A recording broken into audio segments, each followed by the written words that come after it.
Okay, friends, after the exception that the oil cooler was not the cause of the communication between the coolant and the engine oil, there is no choice but to go to the next step, which is, and let's hope for probabilities and otherwise, the cylinder head gasket. Let's hope that it is neither a crack in the cylinder head nor a crack in the block. In any case, if you want to mount the cylinder head to evaluate the cylinder head gasket, then, look, this would be the cylinder head gasket. Okay, before disassembling, now we are going to see all the steps to remove the cylinder head. And what is the only thing that could fit with all the symptoms that we have? Look, when there is a crack in the cylinder head, there could be a crack between these ducts here. Do you see? These ducts here are ducts, these holes here are oil ducts. If any oil duct communicates with the compression chamber, it would mean that oil would pass to the compression chamber.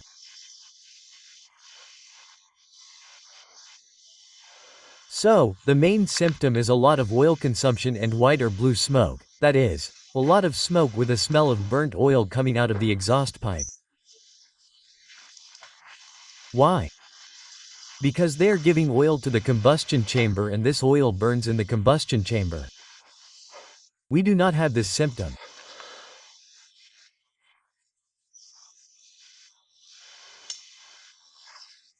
So, if we were to do the CO2 test in the expansion tank here, it would give us a negative result, that is, it would not tell us that it is a cylinder head gasket because that test is when the water pipes connect to one of the cylinders, right?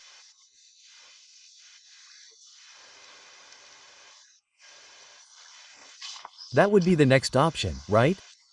The main symptom, if this were reported to us, would be white smoke, right? With a smell of burnt oil and oil consumption.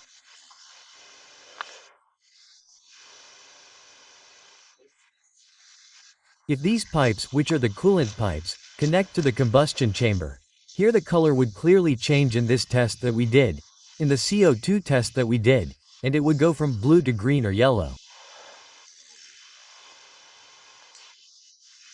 Okay.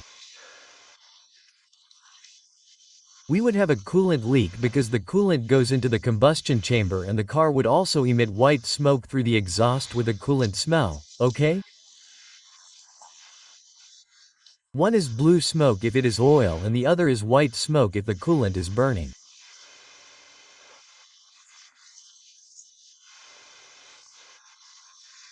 We would have coolant consumption and we would have CO2 in the coolant. In the expansion tank, the hoses of the entire coolant circuit would become very hard, because the entire coolant circuit would gain a lot of pressure, okay?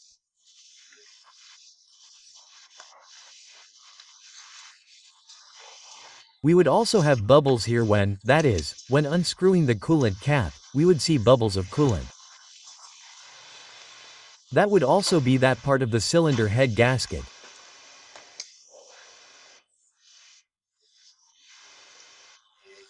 If both things communicate, that is, this and this. Or sometimes this communicates like this and then this like this.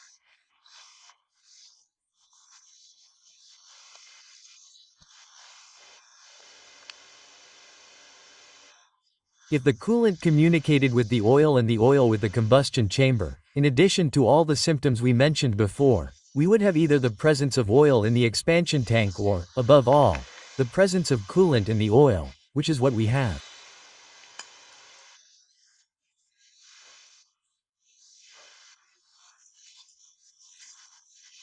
We have the presence of coolant in the oil. What makes me think here? What is this cylinder head gasket like and where are the holes? So the narrowest and easiest to communicate is this, okay? So, if this, which is water, has communicated with this, which is oil and nothing else, I'm going to do it here. Okay, let's remove this here. Here, look. If the only crack is between a water pipe and an oil pipe, you can see that it's very close here. There we would have the symptoms that we have. That is to say, we would have good compression. If we had communication here or here, I haven't told you before, we would also have very low compression. And in this cylinder, if we did the cylinder leak test, it would show that this cylinder is leaking, which hasn't happened to us in any of the cases, okay? That's why it didn't give us any. We only had the symptom of, mayonnaise, that is, of coolant in the combustion chamber. That's why I wanted to think, because it's the most interesting thing, that it's the oil cooler.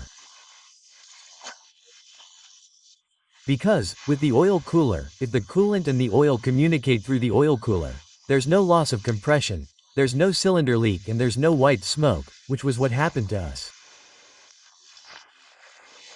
There's only water in the oil or oil in the water.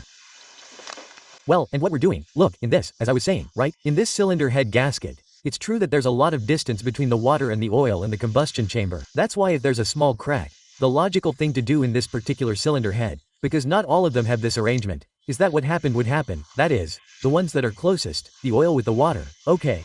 And what's not happening would happen. I have no loss of compression, I have no leaks in the cylinders, I have hardly any CO2 in the coolant, there shouldn't be any CO2 in the coolant. In any case, the CO2 that it can pick up from the engine oil and such, but a little bit, which is what happened to us, wouldn't have pressure in the coolant.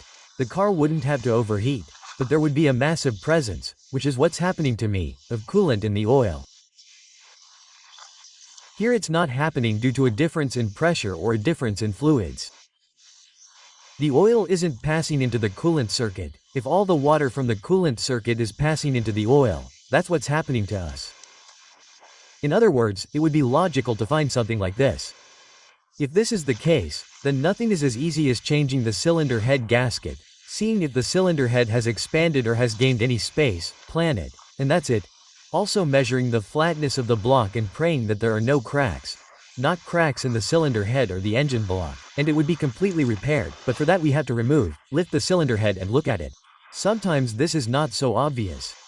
I mean, sometimes it is very broken and it is very obvious and sometimes it is not so obvious. Let's see what we find. Hopefully it is something big and we can see it clearly. I will stay calm. Okay, so now what we are going to do is remove the cylinder head. The first, that is, one of the steps that must be done to remove the cylinder head is to free it to the right. To free it to the right, what you have to do is remove the air filter box. We already have a video on how to remove the air filter box.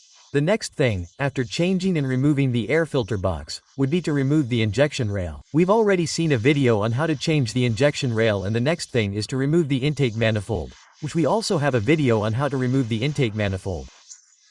We have the compressor removed here, but to lift the cylinder head it is not necessary to remove the compressor, okay?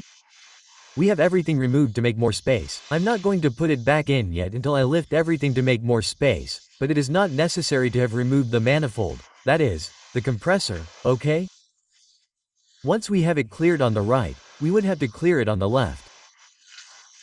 And to clear it on the left, above all, what we have to remove are these coolant pipes. If you can see them well here, we are going to see them now, which is this video, okay? Which is going to be about how to remove the entire left part that is connected to the cylinder head in order to lift the cylinder head. We would have to remove these tubes, which we will see how to do now, and we will have to remove the intake manifold. Sorry, I have already removed the intake manifold. The exhaust manifold, this is the exhaust part. We removed the exhaust manifold and the manifold would already be removed. And once we have removed the exhaust manifold, well, we will lift the cylinder head cover, which we have also seen a video on how to remove. I have already removed it and now I have to put it back on. That is, I have removed it, I have put it on, I have sealed it and now I have to do that job. But well, what can I do? After that, we have to remove the front cover of the cylinder head. To remove the front cover of the cylinder head, we would first have to remove the thermostat housing. We will take the opportunity to change the thermostat and then we will see the following steps. Then lift the camshafts, loosen the timing chain, and adjust the upper dead center in the compression phase of cylinder number 1.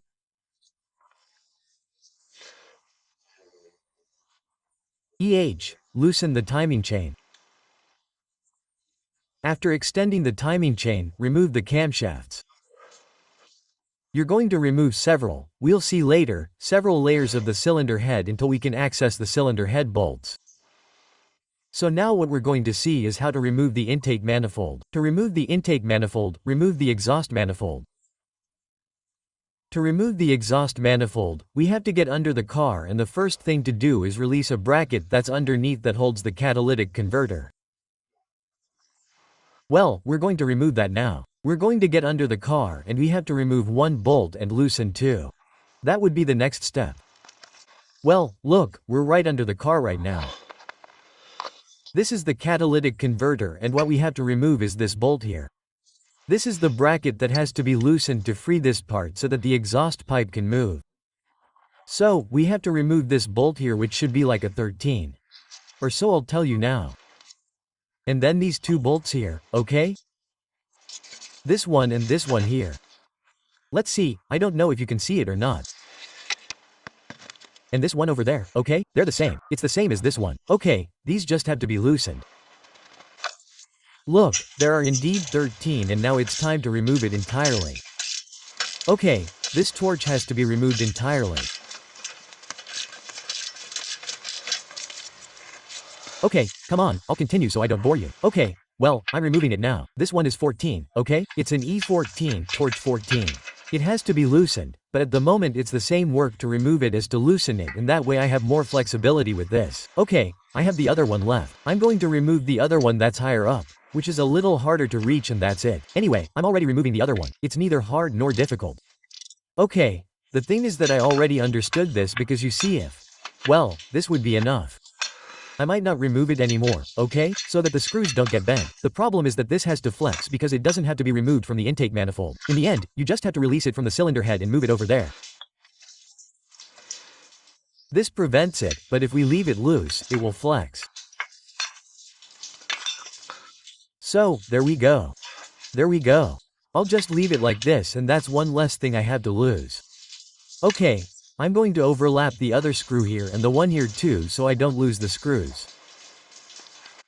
Okay, so once we've done that, the next thing we have to do, that is, once we've removed and freed the catalytic converter with the exhaust, the next thing we have to do is remove the camshaft housing, okay?